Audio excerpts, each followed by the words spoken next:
ایک وتر کی ادائیگی کا طریقہ. عائشہ رضی اللہ تعالی عنہا سے روایت ہے، انہوں نے فرمایا کہ رسول اللہ صلی اللہ علیہ وسلم ہر 2 رکعت پر سلام پھیرتے تھے اور ایک وتر پڑھتے تھے.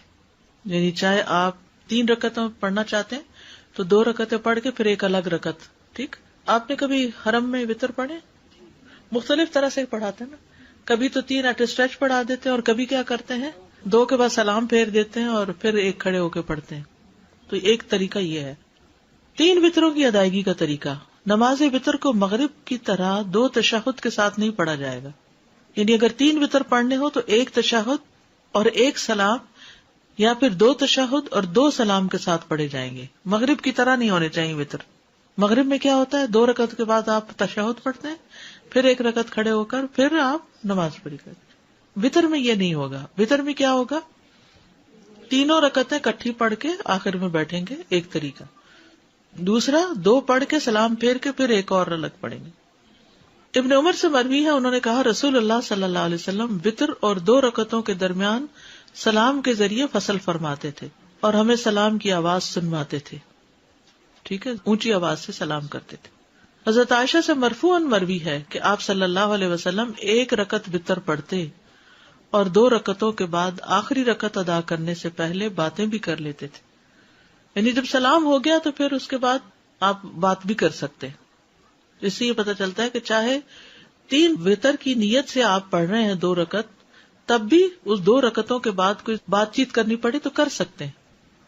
3 رکعتیں 1 2 3 بغیر تشہد کے 3 رکعتیں پڑھ کے تیسری میں پھر التحیات اینڈ تک پڑھنا، ایک طریقہ یہ ہے. دوسرا کیا ہے 2 رکعتیں پڑھ کے سلام پھیر کے پھر ایک اور رکعت پڑھ کے اس کو وتر بنانا. حضرت ابو ہریرہ سے روایت ہے کہ رسول اللہ صلی اللہ علیہ وسلم نے فرمایا 3 وتر نہ پڑھا کرو، 5 اور 7 وتر پڑھا کرو اور مغرب کی نماز سے مشابہت نہ کرو. ٹھیک ہے، یعنی 3 کی بجائے 5 اور 7 وتر. اس کے مطلب 3 منع ہے، 3 مغرب کے ساتھ مشابہت منع ہے. بس 5 اور 7 وتروں کی ادائیگی کا طریقہ. حضرت عائشہ سے مروی ہے کہ رسول اللہ صلی اللہ علیہ وسلم وتر کی 5 رکعتیں ادا کرتے اور ان کے درمیان بیٹھتے نہیں تھے، یہاں تک کہ 5ویں رکعت پہ بیٹھتے اور سلام پھیرتے. ایک یہ طریقہ ہے. اگر آپ 5 وتر پڑھ رہے ہیں تو 5ویں رکعت پہ.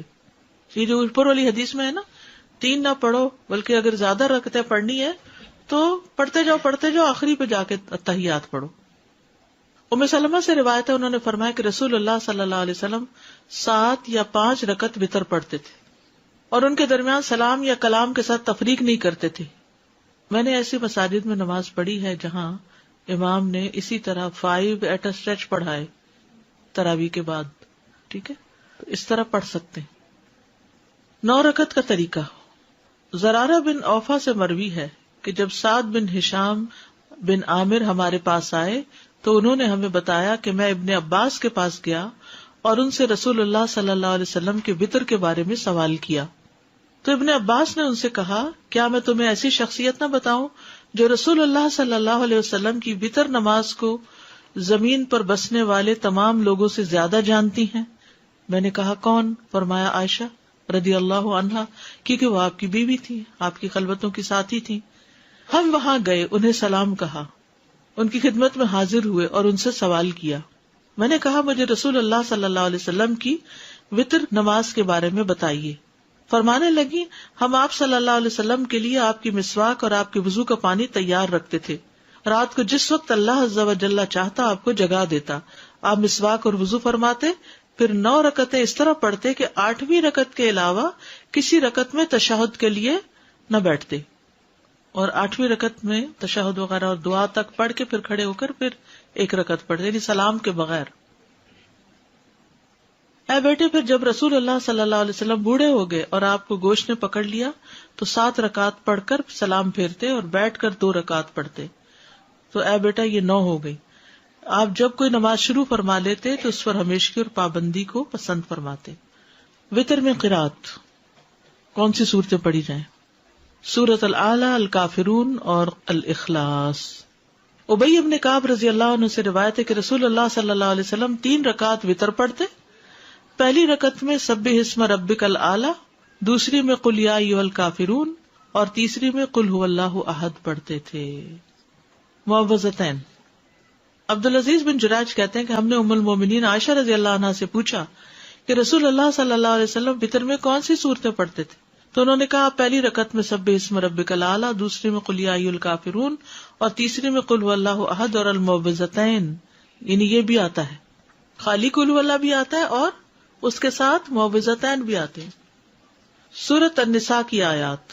ابو موسیٰ اشعری رضی اللہ عنہ دوران سفر مکہ اور مدینہ کے درمیان تھے، تو انہوں نے عشاء کی نماز 2 رکعت پڑھی، پھر کھڑے ہوئے اور 1 رکعت وتر پڑھا، اور اس میں سورۃ النساء کی 100 آیتیں پڑھی۔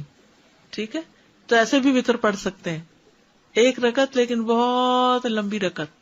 پھر فرمایا میں نے اس بات میں ذرا بھر کوتاہی نہیں کی کہ اپنے قدم وہاں رکھوں جہاں رسول اللہ صلی اللہ علیہ وسلم نے اپنے قدم رکھے، اور وہی کچھ پڑھوں جو رسول اللہ صلی اللہ علیہ وسلم نے پڑھا۔ ٹھیک ہے، تو یہ سفر میں وتر پڑھنے کی دلیل بھی ہے اور لمبے وتر پڑھنے کی بھی۔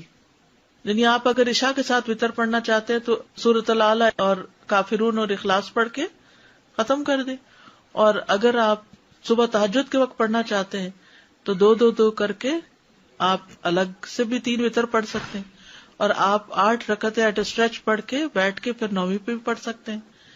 تو جو بھی آپ کو سوٹ کرتا ہو آپ کر سکتے ہیں۔ ٹھیک ہے، اب یہ ویرائٹی آپ کو فرض نمازوں میں نہیں ملے گی، یہ صرف وتر میں ہی ہے، کیونکہ اس کے ساتھ نفل ہے۔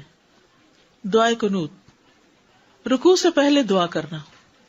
ابی ابن کعب سے روایت ہے رسول اللہ صلی اللہ علیہ وسلم وتر پڑھتے تھے تو رکوع سے پہلے دعائے قنوت پڑھتے تھے، یعنی سورۃ فاتحہ پڑھی، سورت ملائی، اور اس کے بعد دعائے قنوت پڑھی، اور اس کے بعد رکوع میں گئے، پھر سجدے میں گئے، قیام میں ہی پڑھ لی۔ دعائے قنوت کے الفاظ، ابو حورا سے روایت ہے، انہوں نے کہا کہ حسن بن علی رضی اللہ عنہما نے بیان کیا کہ رسول اللہ صلی اللہ علیہ وسلم نے مجھے کچھ کلمات سکھائے جنہیں میں قنوت وتر میں کہا کروں۔ اللہم اہدنی فی من ہدیت، وعافنی فی من عافیت، وتولنی فی من تولیت، وبارک لی فیما اعطیت، وقنی شر ما قضیت، انک تقضی ولا یقضی علیک، وانہ لا یذل من والیت ولا یعز من عادیت، تبارکت ربنا وتعالیت۔ ٹھیک ہے، ایک اور دعا۔ علی بن ابی طالب رضی اللہ عنہ سے مروی ہے کہ رسول اللہ صلی اللہ علیہ وسلم اپنے وتر کے آخر میں یہ کہا کرتے تھے، اللہم انی اعوذ برضاک من سخطک وبمعافاتک من عقوبتک واعوذ بک منک لا احصی ثناء علیک انت کما اثنیت علی نفسک۔ اور ایک اور دعا بھی جو پڑھتے ہیں، اللہم انا نستعینک ونستغفرک ونؤمن بک ونتوکل علیک ونثنی علیک الخیر ونشکرک ولا نکفرک ونخلع ونترک من یفجرک، اللہم ایاک نعبد ولک نصلی ونسجد والیک نسعی ونرجو رحمتک ونخشی عذابک ان عذابک بالکفار۔ وتر کی بعد کی دعا، وتر کے بعد کی دعا۔